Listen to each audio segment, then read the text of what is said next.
अच्छा माजरत, सॉरी भाई, थोड़ा सा जो है ना बोरिंग था आज। मैं ज़रा अपने एतबार से बात कर लूँ, क्या बातें हुई थी।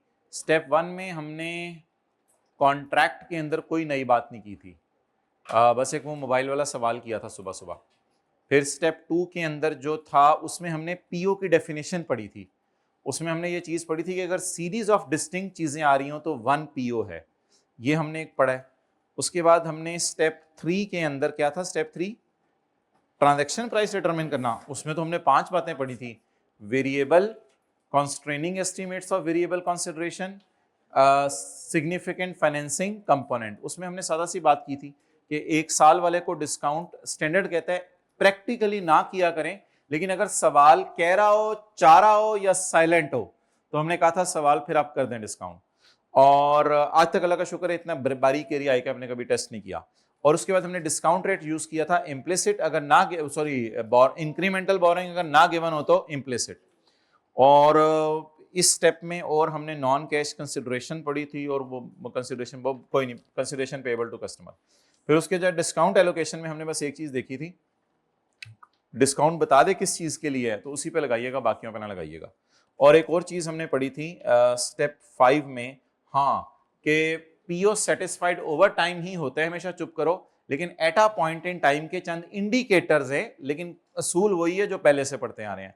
उसके इंडिकेटर्स 4-5 हैं, मैंने चीज एक्सेप्ट कर ली है, मुझे रिस्क एंड रिवॉर्ड ट्रांसफर हो गए हैं, मुझे लीगल टाइटल ट्रांसफर हो गया है, फिजिकल पोजेशन आ रही है चीज की, और एक और चीज लिखी हुई थी। How we have wasted the time. नहीं, ये इंडिकेटर सवाल में दिए फिर भी पीओ ओवर टाइम का टेस्ट लगाना है या नहीं लगाना, बताएं आप लोग। वही तो लगाना है हमेशा। ये इंडिकेटर्स फारग हैं बिल्कुल, इनको छोड़े पड़े, बस ये इंडिकेटर्स ही हैं बस। एक आइडिया सा है कि शायद रेवेन्यू एट अ पॉइंट वो वाला करें। सर भाई आप रिलैक्स करें, उस्मान भाई नोट्स बना लें। पेज 188 लासानी लिमिटेड, ये ना हम लेसी और लेसर के एंगल दोनों से सवाल कर रहे हैं। अगली क्लास वाला सवाल भी इंशाल्लाह दोनों के एंगल से होगा। Lasani limited leased an asset from Khan limited following the terms of lease agreement. Fair value, अच्छा फेयर वैल्यू आपको याद होगा लेसी के सवाल में, इग्नोर करते हैं, सिर्फ किस सवाल में इंपॉर्टेंट होती है, लेसर के सवाल में। IDC paid by Khan, Khan कौन है भाई? नहीं, खान लेसी है, लेसर है, लेसर है। हाँ, डिसमेंटलिंग कॉस्ट आज हमने लीज में डाल दी है ताकि ये थोड़ी सी रिवाइज हो जाए हमारी। इसकी एंट्री होगी, बताएं, एसेट डेबिट प्रोविजन क्रेडिट या ROU debit provision credit? ROU debit provision credit. उसके बाद फर्दर इंफॉर्मेशन है सवाल में, लासानी ने 60% रीइंबर्स कर दिया आईडीसी लेसर को, आईडीसी लेसर को रीइंबर्स कर दिया 60%। चलें जी बिस्मिल्लाह पढ़ें, बताएं जी आईडीसी टोटल कितनी है? 1 लाख। इसको अलग अलग कर दें, लेसी की बता दें। 60,000 या 40,000? पे किसने की है? पहले लॉयर को पे किसने की है? लेसर ने। पे की लेसर ने, ठीक है। अच्छा ये नहीं सोचना आप लोगों ने कि आपने लीज रिवाइज नहीं किया हुआ, रिवाइज करा के कराएंगे, ये नहीं कि आपने नहीं किया हुआ तो आपको चीजें समझ नहीं आएंगी। पे किसने की? लेसर ने। लासानी रीइंबर्स, लेसी ने उसे 60 दे दी तो लेसी की जेब से 60 गई, फिर तो लेसी की 60,000 बन गई और लेसर की, तो अल्लाह का शुक्र है अब 1 लाख के टुकड़े टुकड़े हो गए। चले आगे। GRV and UGRV was 20 and 30 respectively. Incremental borrowing rate is 10%. इसको आपने यूज करना है डिसमेंटलिंग में भी, चलो सवाल कह रहे हैं पर ठीक है। खान लिमिटेड डिजायर्ड, अच्छा ये कॉस्ट ऑफ कैपिटल रेट दिया होता है, ये एक दफा एक ने दिया था, ये इसलिए मैं आपको बता रहा हूँ, इसको इग्नोर करना होता है, इसका कोई काम नहीं। ये पता नहीं आप किस में MFA में यूज करते हैं या पता नहीं कहाँ, तो ये कोई कैपिटल एवरेज वगैरह होता है रेट, पता नहीं किन चीजों का कैसे निकलता है। खान लिमिटेड डिजायर्ड रेट या रिक्वायर्ड रेट, ये कौन सा रेट होता है? इम्प्लिसिट। ये कौन सा रेट होता है? Implicit rate. Desired rate, lessor का डिजायर्ड रेट, इम्प्लिसिट रेट। अच्छा कहीं सवाल में लिखा हुआ है ये लेसी को नोन नहीं है? नहीं लिखा हुआ, तो बाय डिफॉल्ट हम एज्यूम करेंगे अगर हमें बता दिया तो लेसी को भी बता दिया होगा। अच्छा सबसे पहले ऐसा करते हैं कि सवाल जब सामने आए तो हमने हेल्प लेनी है जो बूटियां हमने जेबों में डाली हैं, ऊपर वाली जेब से हमने लीज की, यहां इस जेब में लीज वाली बूटी डाल के जाएंगे। अस्तगफिरुल्लाह, घर में बैठे हुए जब रिवीजन कर रहे हैं, आप क्या समझ रहे हैं हम आपको इधर इसलिए बुला रहे हैं? जाने दें, इधर बूटियां डाल के भी कॉन्सेप्ट ना हो तो कुछ नहीं होता, हमें पता है हम कहाँ जा रहे हैं। अच्छा, बूटी इस्तेमाल करना भी तो है, फन है। ओके,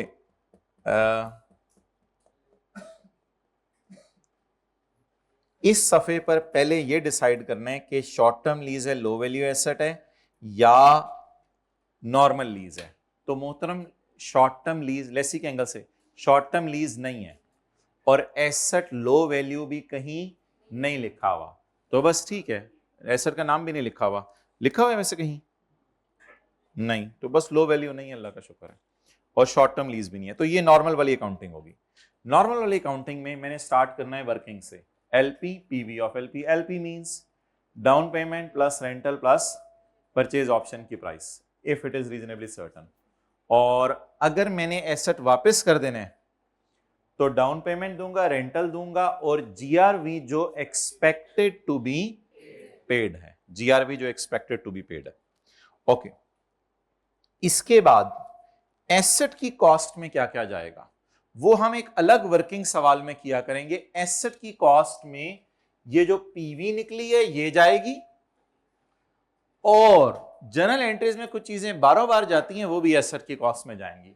वो होगी आईडीसी वगैरह, प्रोविजन फॉर डिसमेंटलिंग और इंस्टॉलेशन। इस सवाल में मैंने यहां नहीं लिखी हुई इंस्टॉलेशन वगैरह। तो शुरू करते हैं जी सवाल बिल्कुल यहां से देख के। ये वाला फॉर्मूला लगा, अब आपको टूल्स जो पड़े हुए हैं उनको इस्तेमाल करना सिखाना है। ये वाला फॉर्मूला लगा के या नीचे वाला फॉर्मूला लगा के?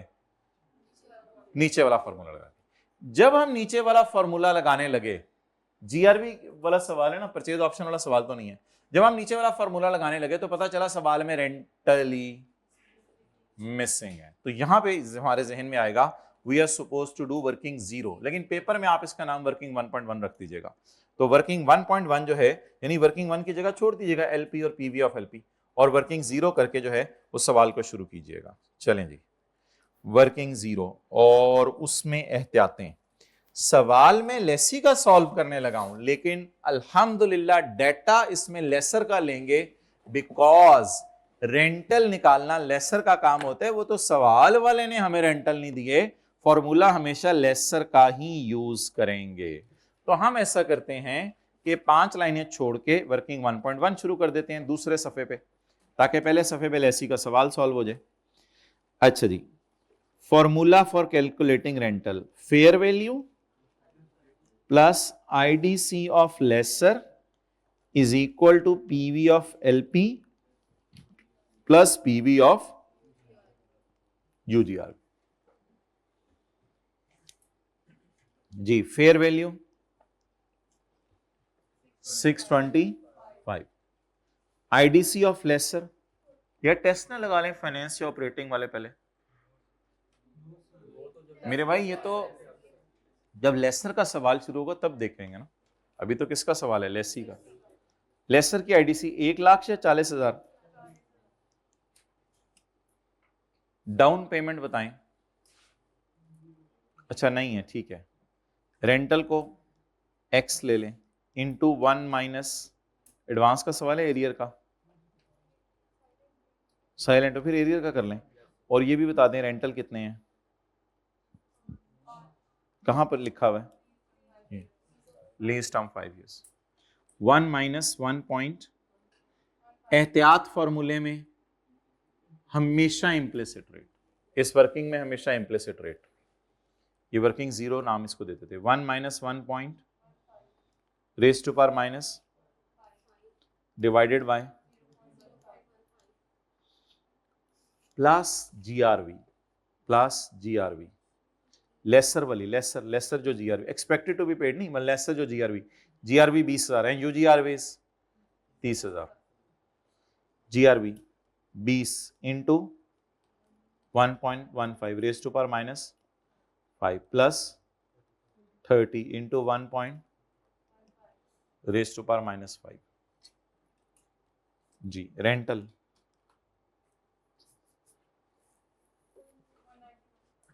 190।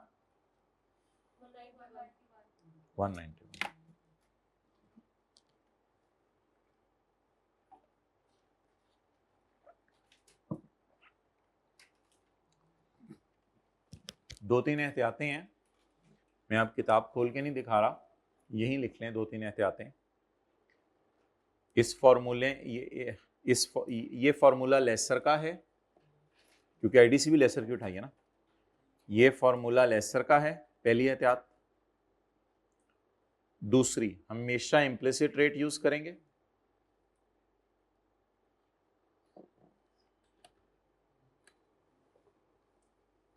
भाई अगर लेसी का सवाल होता तो ना मैं expected to be paid GRV और पता नहीं क्या क्या करता। ये लेसर का सवाल है, लेसर के सवाल में जीआरवी यूजीआरवी उठाते हैं, बस सवाल हो जाता है। और इसलिए मैंने रेंट वो आईडीसी भी किसकी उठाई है, लेसर की। ये फॉर्मूला लेसर का है, हमेशा इम्प्लिसिट रेट यूज करना है। भाई खुदा के लिए अगर मैन्युफैक्चरर डीलर लेसर है तो मुझे पता है हायर यूज करना होता है, लेकिन इस फॉर्मूले में नहीं। इस फॉर्मूले में हमेशा इम्प्लिसिट रेट यूज करें, जिस मर्जी किस्म का सवाल आ जाए पेपर में, हमेशा इम्प्लिसिट रेट यूज करना है। हां, अगर मैन्युफैक्चरर डीलर लेसर का सवाल हो तो लेसर की आईडीसी गिवन भी हो तो जीरो ले लें। हां, अगर मैन्युफैक्चरर डीलर लेसर का सवाल हो तो लेसर की आईडीसी गिवन भी हो तो जीरो ले लें।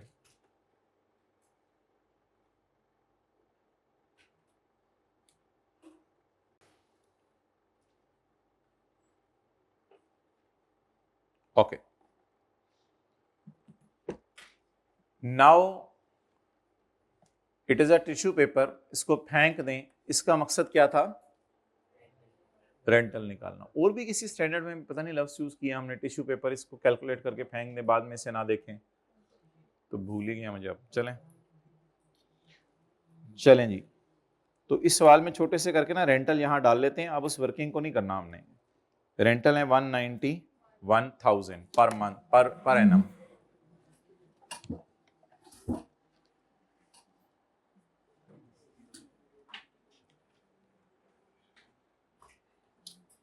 तीन एहतियातें फॉर्मूले में। फॉर्मूला किसका लेना है, हमेशा, सवाल जिस मर्जी किस्म का। और तीसरी एहतियात, मैन्युफैक्चरर डीलर लेसर का सवाल हो तो आईडीसी लेसर की गिवन भी हो तो जीरो लेनी है।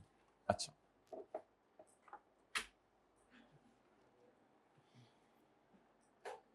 अच्छा, अब थोड़ा सा हम रिवाइज करते हैं कि लेसी की जीआरवी क्या लेनी है फॉर्मूले में। उसके लिए थोड़ा सा अटेंटिव रहिएगा। लेसी ने एग्रीमेंट में लिखा कि मैं गारंटी करता हूं ये चीज 10 की है, एंड पे तो मैं 10 वाली चीज वापस करूंगा। और लेसी का ख्याल है कि मैं 12 वाली चीज ले आऊंगा। तो मैं आपको कॉन्सेप्ट दोबारा बता रहा हूं ताकि भूला हुआ तो याद आ जाए। कितने लोगों को आप बताएं पता चल रहा है कि कितनी आरवी मुझे देनी पड़ेगी? मुझे कुछ नहीं देना पड़ेगा। क्यों? मैंने वादा क्या किया, कितने वाली चीज दूंगा, और मेरे ख्याल से जब चीज एंड पे लाऊंगा तो उसकी आरवी क्या होगी। ये एक एस्टीमेटेड आरवी है, जो एस्टीमेट कौन लगाएगा, लेसी। अगली क्लास में दोनों के एस्टीमेट हम अलग देंगे, फिलहाल हमने सेम रखेंगे। और अगर आप वादा करके गए हैं कि मैंने 10 वाली चीज आपको देनी है, और आपको पता है मैं चीज बुरे तरीके से इस्तेमाल करूंगा और 7 वाली चीज लेके आऊंगा, अंदाजा है, अंदाजा, ये पहले दिन ही खड़े होकर अंदाजा लगा लिया करेंगे मैं कितने वाली चीज ला के दूंगा। अब मुझे कितना एक्सपेक्टेड टू बी पेड है, 3। मोहतरम, इस सवाल में आरवी गिवन नहीं है, आरवी निकाल लें। आरवी होती है जीआरवी प्लस आरवी, गिवन नहीं है, आरवी तो निकाल लें पहले।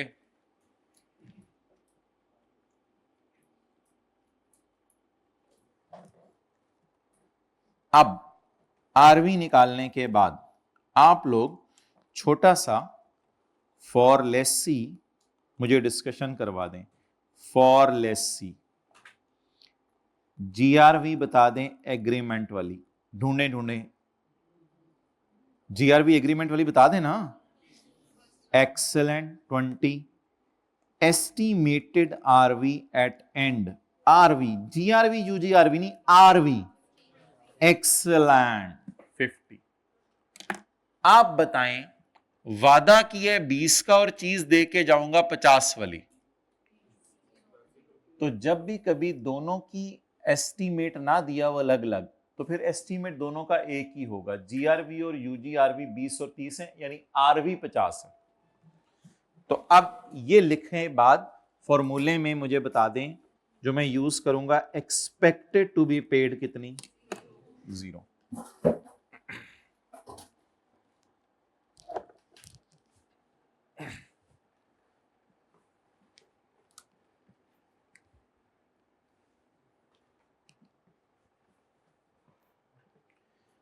एग्रीमेंट में कौन सी लिखी होती है, 20।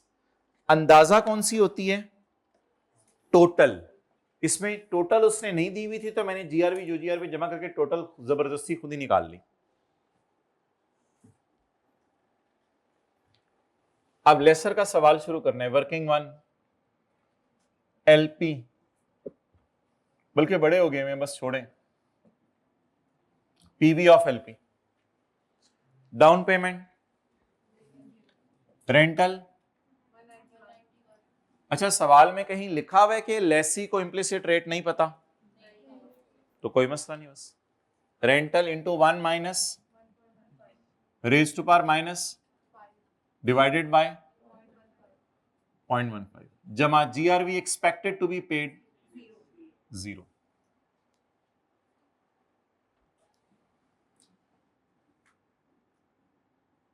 बस ठीक है,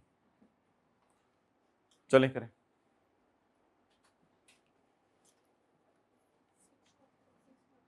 सिक्स 40,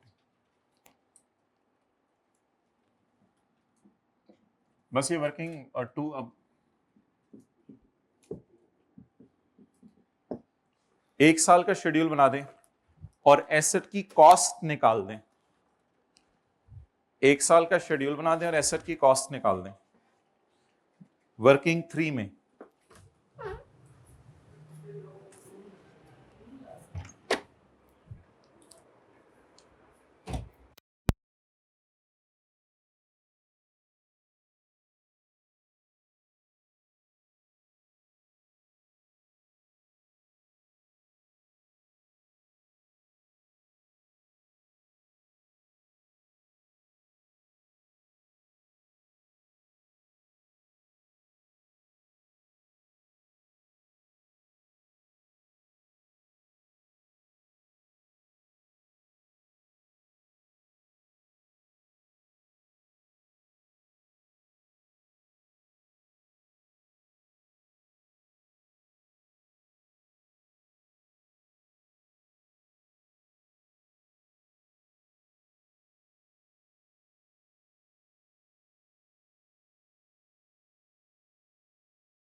पार्ट बी में आप लोगों ने मुझे मजबूर करना है इस बात के ऊपर कि सेल जो थी, लीज इज ए लीज और इज नॉट अ लीज, उसको भी हल्का सा रिवाइज कराएं। और क्वेश्चंस के अलावा मुझे कोई चीज़ नहीं कराने देनी। जिससे भी सुबह हमने 1.25 घंटा जो है वो आप लोगों का बड़ा बोरिंग गुजरवाया है, तो क्वेश्चंस के अलावा आपने मुझे कोई चीज नहीं करवाने देनी ताकि इंटरेस्टिंग क्लास रहे। अच्छा, अब मुझे अगली चीज बता दें कि लेसी के सवाल के एतबार से कुछ ऐसी फिगर्स आप लोगों ने, शेड्यूल तो बना ही देता हूं मैं, लेसी के सवाल के एतबार से आपने कुछ ऐसी फिगर्स उठाई होंगी जो कि अभी तक आपने उठाई नहीं, जो कि बारों बार जनरल एंट्रीज में जानी थी। हमें कैसे पता चलेगा? क्योंकि जाहिर बात है इसमें सिर्फ 3 चीजें जाती हैं, डाउन पेमेंट, रेंटल, जीआरबी, बस।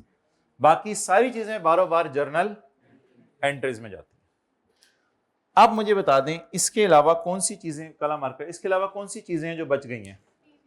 लेसी की आईडीसी बच गई है, और बोलें डिसमेंटलिंग कॉस्ट बच गई है, बस और कुछ भी नहीं।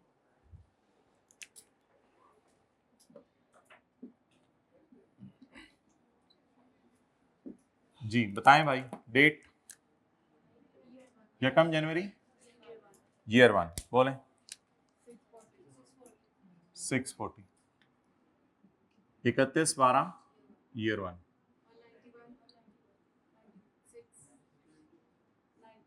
कितना? इम्प्लिसिट रेट यूज करना है, 545। अच्छा, सवाल की रिक्वायरमेंट क्या है? जर्नल एंट्रीज करनी है। चलें, अगर बैलेंस शीट बनानी हुई तो आपको दिखा दूंगा। ये बताएं,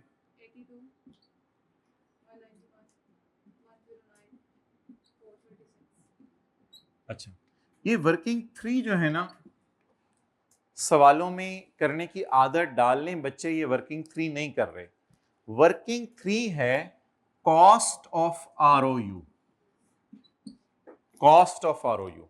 इसलिए ये आदत डालें क्योंकि बारों बार जर्नल एंट्रीज पेपर में कई दफा नहीं कराता, डायरेक्ट P&L बैलेंस शीट बनवाता है। तो आरओयू की कॉस्ट में क्या आएगा? सबसे पहले तो मेरे भाई वही पीवी ऑफ एलपी, बोलें 640।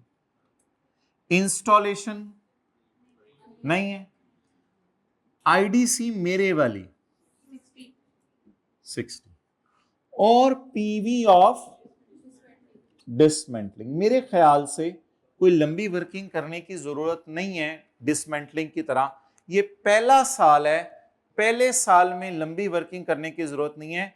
हम वो शॉर्टकट तरीका लगा लेंगे, पीवी निकाल के बाद में इसकी अनबाइंडिंग कर लेंगे इधर ही जनरल एंट्रीज में साथ साथ। तो वो लगाने की जरूरत नहीं है कि date, description, asset, provision, discounting, आसान काम करें, पीवी ऑफ डिसमेंटलिंग निकलवाएं। लेकिन अगर दूसरा साल होता लीज का तो फिर बेशक आप लोग उस तरह कर लेते, लेकिन उसका भी एक तरीका भी बता दूंगा। PV of dismantling 1/5 raise to power. उसने कहा है कि वो वाला रेट यूज करो, उसके लिए उसने कहा है प्लीज, उसने के इसके लिए ये रेट यूज करो। कितने %? 10%।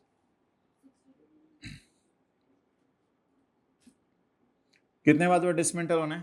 5 साल। 62, 762।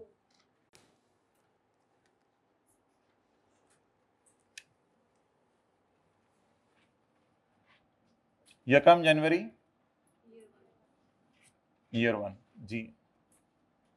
आरओयू डेबिट, एलएल क्रेडिट 640। नहीं, अलग अलग करें, अलग अलग करें। एंट्रीज हमने तो नहीं कभी क्लास में कंपाउंड की, अलग अलग करें।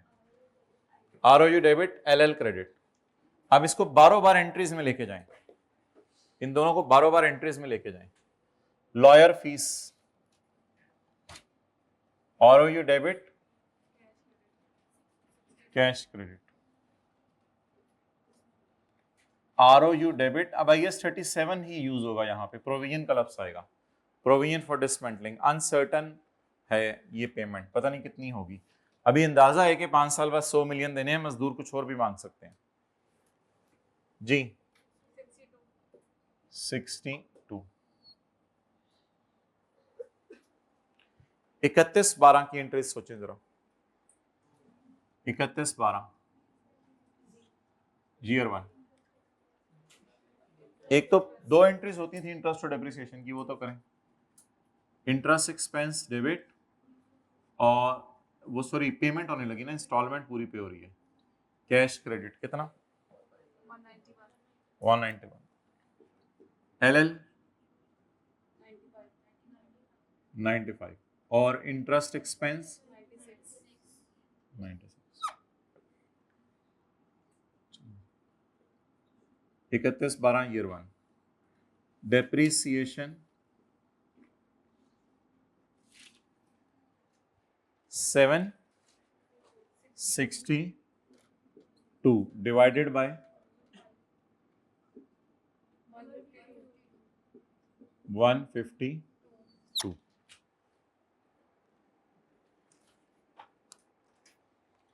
एक एंट्री जो कि IS 37 वाली है वो भी करवा दें। प्रोविजन किस पे खड़ी है? इसको बढ़ाते बढ़ाते कहां ले जाना है? फिलहाल थोड़ा सा बढ़ा दें।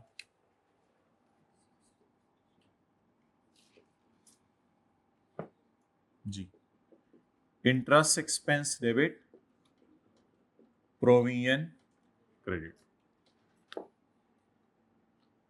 62 इंटू 10%, 6.2।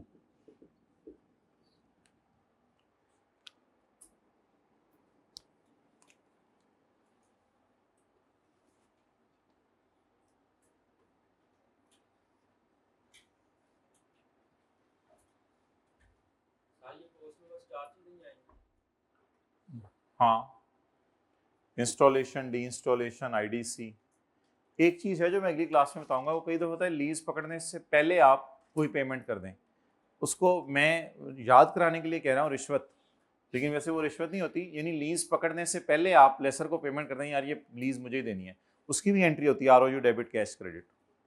पर अगर लीज शुरू ही नहीं हुई, 10-12 दिन पहले आपने जाके कहा यार ये 1 लाख रुपए पकड़े, यार मुझे ही एसेट देना है, तो इसको कहते हैं any payment made before lease. ये कभी आई नहीं वैसे, लेकिन है थ्योरी में ये कॉन्सेप्ट है।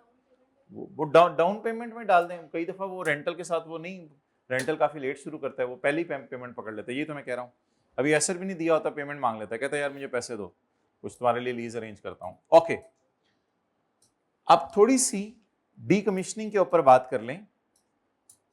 इसको कैसे लेके चलना है डीकमीशनिंग? अगर अब आप लोगों ने अगले साल की निकालनी है, डीकमीशनिंग आप लोगों ने अगले साल की निकालनी है, दूसरे साल की, तो आप लोगों ने वो फॉर्मेट नहीं खोला, तो मुझे अब अगले साल का इंटरेस्ट बताएं कैसे निकलेगा। अगले साल का इंटरेस्ट 62 पेएबल था और 6.2 भी पेएबल ही है, ये कंपाउंड होगा, और जरा 10%। इससे आपके किस साल का इंटरेस्ट निकल आएगा? दूसरे साल का। यह तरीका चलेगा। लेकिन अगर कभी अकाउंटिंग ईयर एंड और वो वाला ईयर एंड चेंज हो जाए और दूसरे साल का सवाल आ जाए, तो फिर जो है वो लंबा वाला काम करना पड़ेगा। जैसे कंसोलिडेशन में पास्ट पेपर के क्वेश्चन 6 में हमने किया था, वो सऊदी किंग को कुछ पैसे दिए थे, 1.5 साल के बीच में कहानी आई थी, अभी तो वो भूल गई होगी, वो वाला काम करके देख लेते हैं। वैसे सादा काम बताएं अकाउंटिंग ये। अच्छा, अगर पहला साल है ना और अकाउंटिंग ईयर एंड डिफरेंट आ गया, यानी 30 सितंबर मेरा ईयर एंड होता, तो इसको भी इस तरह चला देना था हमने, 62 इंटू 10% इंटू 9/12, ये भी चल जाना था, पहले साल चल जाता है सब कुछ। 62 जरा 10% कर दें, या अगर सितंबर ईयर एंड है 3 महीने पहले, तो 62 इंटू 10% इंटू 9/12। लेकिन अब अगर मेरा सितंबर ईयर एंड है अगला साल, फिर तो देखें इस तरह करना पड़ेगा ना, वो लंबा काम करना पड़ेगा। यकम जनवरी ईयर 1 में भी करूंगा, आपको याद आ जाएगा। एसेट की कॉस्ट में डाल दो, अब ROU को साथ साथ ना चलाएं, एसेट की कॉस्ट में डाल दो PV। कैसे डालो? खाली PV को चलाते हैं, एसेट चलाने की जरूरत नहीं है। कितने पैसे हैं जी? 100 into 1 point raise to power minus कितना हो गया? 60। अच्छा, इधर भी मैनुअल चला दिया करें काम, लीज में मैनुअल ही चलाना है काम, वो नहीं कि 4 साल रह गए हैं, इधर मैनुअल चलाएं काम। 62 ज़रब 10%, 6.2। ये फाइनेंस कॉस्ट आ गई 31/12 ईयर 1 की। वही हो गया ना वो जो मैंने पहले कहा 68.2।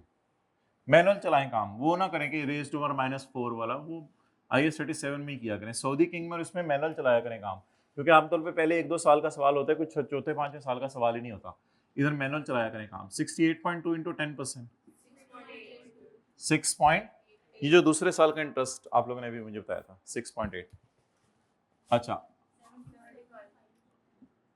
पॉइंट, अच्छा अब मैं आपको ये कहने की कोशिश कर रहा था, ये कैरिंग अमाउंट आ गई और ये 31/12 ईयर 2 का इंटरेस्ट आ गया।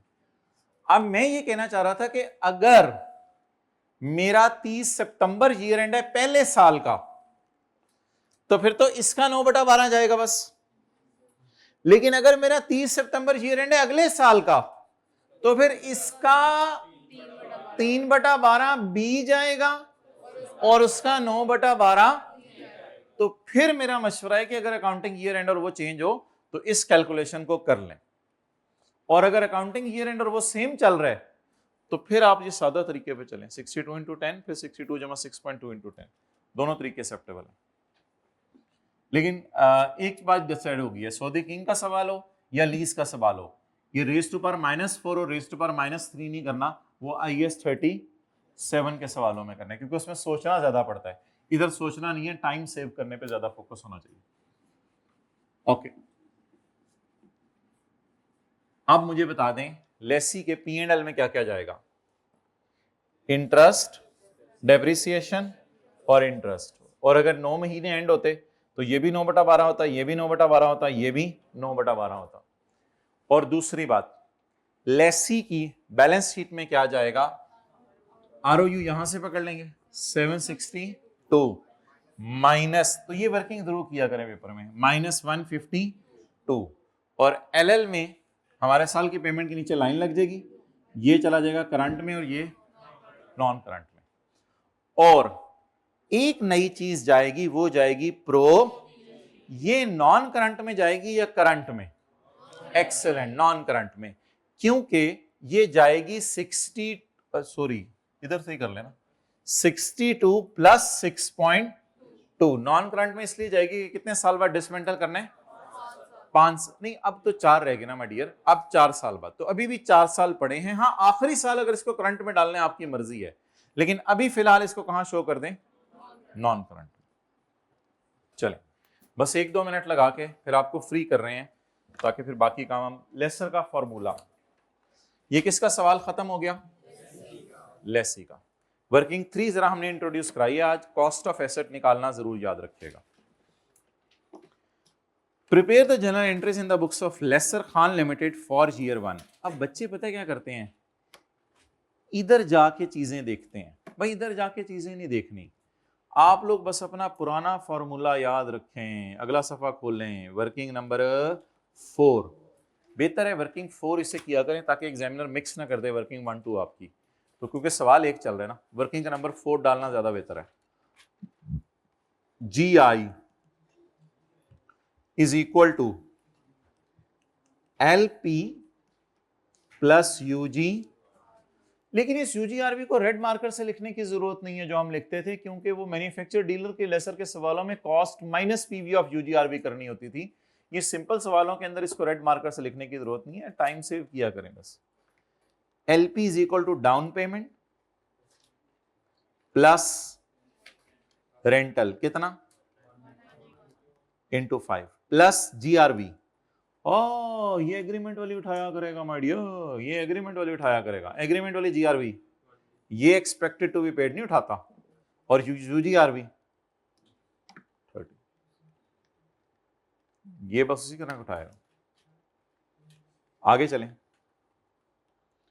इसके टोटल्स ना करें ना यार, छोड़ें, क्या करने हैं टोटल्स, NI बता दें, 195 into 1 minus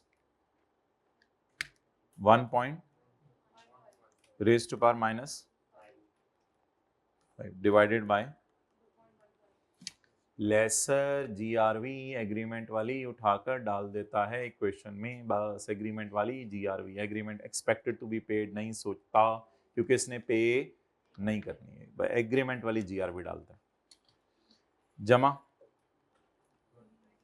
20 into 1 point raise to power -5 plus 30 into raise to power -5 665। चलें जाएं।